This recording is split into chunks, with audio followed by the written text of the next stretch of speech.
Hello friends, welcome to the new episode of my channel. আমি Prince. এখন কথা বলবো আশিকি 3 নিয়ে। তো রিসেন্ট টাইমে দেখা আমার বেস্ট অ্যানাউন্সমেন্ট ভিডিও এটাই লেগেছে। এখনও পর্যন্ত বারবার টিজারটা দেখছি, গানটার রীতিমতো প্রেমে পড়ে গেছি, বারবার শুনতে ভালো লাগছে। এবং আমাদের জেনারেশনে অরিজিৎ সিং তখন নতুন উঠছিল, তখন আশিকি 3 মানে আশিকি 2 এসছিল। এখন বিশাল মিশ্র নতুন জেনারেশনের কাছে একটা সেন্সেশন।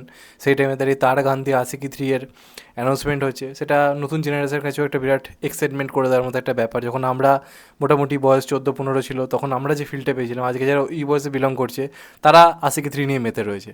তো সিনেমাটার একটা ইনিশিয়াল হাইপ রয়েছে, কোনো রকম কোনো আলটিমেট প্রমোশন ছাড়া, কোনো রকম নাম অ্যানাউন্সমেন্ট ছাড়া লোকে আশিকি 3 ভেবে নিয়ে কিন্তু সিনেমাটাকে নিয়ে একটা হিউজ প্রমোশন করছে, যার পাশে প্রচুর কথা হচ্ছে, সোশ্যাল মিডিয়াতে প্রচুর পরিমাণে পোস্ট হচ্ছে, লোকে এক্সাইটেড হয়ে রয়েছে।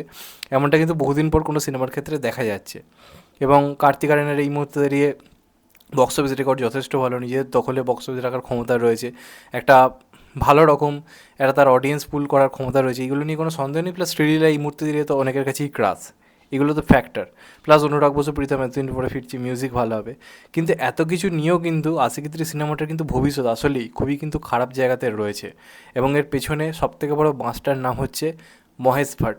মহেশ ভাট এবং তার প্রোডাকশন হাউস ভিসেস ফিল্মস, এই দুটো নাম কিন্তু এই সিনেমাটার পুরোপুরি পেছনে পড়েছে। এবং রীতিমতো এই সিনেমাটার ভবিষ্যৎ কিন্তু খুবই খারাপ একটা দিকে কিন্তু যেতে পারে, যদি এই সিনেমার নাম আশিকি 3 না হয়। এখনও পর্যন্ত লোকে যেটুকু যে হাইপ দেখিয়েছে বা যেটুকু কথাবার্তা হয়েছে, লোকের টিজার দেখে পুরোপুরি আশিকি 2 এর একটা ফিল পেয়েছে বলে। এবং যেহেতু আগে অ্যানাউন্স হয়েছিল আশিকি 3 অনুরাগ বসু ডিরেক্ট করবে, সেটাতে কার্তিক আরিয়ান থাকবে, সেই কারণে যেভাবে অ্যানাউন্সমেন্টটা হয়েছে, যেভাবে গানটানগুলো বাজছে, আশিকি কতটা রয়েছে, লোকে কিন্তু এটাকে আলটিমেটলি ধরে নিয়েছে পুরোপুরি আশিকি 3। এবার এই যে নামটা, টাইটেলটা, এটা নিয়ে কিন্তু বড় রকম প্রবলেম চলছে। যে কারণে একটা অ্যানাউন্সমেন্ট ভিডিও হলো, সেখানে কিন্তু তারা টাইটেলের নাম পর্যন্ত দিতে পারেনি। ব্যাপারটা কী হয়েছে, এই সিনেমাটা কিন্তু বেশ কিছুদিন আগেই এই যে অ্যানাউন্সমেন্ট আপনারা দেখছেন, এটা পুরোপুরি অন্যরকম একটা প্ল্যানিং ছিল। এবং সেই প্ল্যানিং অনুযায়ী অলরেডি কাজ হয়েছিল আগে আর কি, যেটুকু ইনসাইডার রিপোর্ট আর কি উঠে আসছে। তখন কার্তিক আরিয়ান এবং তৃপ্তি ডিমরিকে নিয়েই পুরোপুরি কাজটা হয়েছিল, যখন মহেশ ভাটের ব্যানারে ব্যাপারটা ছিল। এবার সেইটা যেভাবে বানানোর পরিকল্পনা চলছিল, বিশেষ ফিল্ম যেভাবে ভেবে ভাবার কথা আর কি বলেছিল, অনুরাগ বসুর সঙ্গে যেভাবে বানানোর প্ল্যানিং হয়েছিল, অনুরাগ বসু এমন একজন পরিচালক যে নিজের কাজের ক্ষেত্রে কোনো রকম কিন্তু বাধা বিপত্তি এগুলো একদম পছন্দ করে না। সে নিজে যেটা বানাতে চায় সেটাই বারবার সে করে এসছে। খুব একটা কাজের প্রতি যত্নশীল একজন পরিচালক, এটা আমরা সবাই জানি। এবার যে কারণে বিশেষ ফিল্মসের বানানোর পদ্ধতির সঙ্গে তার বানানোর পদ্ধতির একটা তফাৎ দেখা যায়। এবং যে কারণে তারা বারবার এই সিনেমাটার পিছনে পড়তে থাকে। তারা তৃপ্তি ডিমরিকে নায়িকা করা নিয়ে প্রবলেম ক্রিয়েট করে, তারা গল্প পরিবর্তন করার জন্য চাপ দেয়। এবং আশিকি 3 যে নামটা বা আশিকির যে নামটা, সেটার পুরোপুরি রাইটস কিন্তু রয়েছে বিশেষ ফিল্মসের কাছে। কারণ আশিকি 1, আশিকি 2 মেনলি তাদের প্রোডাকশনের সিনেমা, মহেশ ভাটের প্রোডাকশনের সিনেমা। এবার এই আশিকি টাইটেলটার পুরোপুরি সত্ত্ব কিন্তু তাদের হাতে রয়েছে। তো যে কারণে অনুরাগ বসু ঠিক করে তার এই যে স্টোরিটা, সেটা থেকে সে বেরিয়ে এসে, ওই প্রোডাকশন থেকে বেরিয়ে এসে সে নিজের মতো করে বানাবে। এবং সিনেমাটা পুরোপুরি আশিকি আশিকি 3 যেভাবে সে বানানোর প্ল্যানিং করেছে সেইভাবে করবে। এবার এখন যেহেতু আমরা জানি যে আশিকি সিনেমার যে মিউজিক রাইটটা, সেটা যেহেতু টি সিরিজের হাতে, তাই জন্য কিন্তু এই সিনেমাটার কিন্তু এখনও পর্যন্ত এই যে গানটা বাজছে, যেটা আশিকি 1-এর মেনলি গান ছিল, সেটাকে তারা ইউজ করতে পেরেছে বা এই জিনিসগুলো তারা আপলোড করতে পারছে। অনুরাগ বসু এখনও পর্যন্ত টি সিরিজের সঙ্গে সব রকম আলোচনা করে একটা প্ল্যানিং করছে। যদি সব কিছু টি সিরিজের কথা মতো হয়, তাহলে কিন্তু সিনেমার নাম কিন্তু পুরোপুরি অন্য হতে চলেছে। এক্ষেত্রে প্রবলেমটা কী হবে, লোকে আশিকি 3 আসছে ভেবে কিন্তু সিনেমাকে নিয়ে হাইপ ক্রিয়েট করছে। এবং একটা কথা তোমরা ভেবে রাখো, কার্তিক আরিয়ানের কিন্তু যে কটা সিনেমা এখনও পর্যন্ত সফল হয়েছে, প্রত্যেকটার মধ্যে কিন্তু ফ্র্যাঞ্চাইজ ভ্যালু রয়েছে, এটা অস্বীকার করার কোনো জায়গা নেই। প্রত্যেকটা সিনেমার সঙ্গে ফ্র্যাঞ্চাইজ ভ্যালু যুক্ত রয়েছে। ভুলভুলাইয়া 2 বলি, ভুলভুলাইয়া 3 বলি, বা এই সিনেমাটার ক্ষেত্রে সফল হওয়ার ক্ষেত্রে আশিকি নামটা প্রচণ্ড প্রচণ্ড পরিমাণে কিন্তু ইম্পর্টেন্ট। আমরা এখন দেখতে পাচ্ছি সব সিনেমা কিন্তু চলছে না।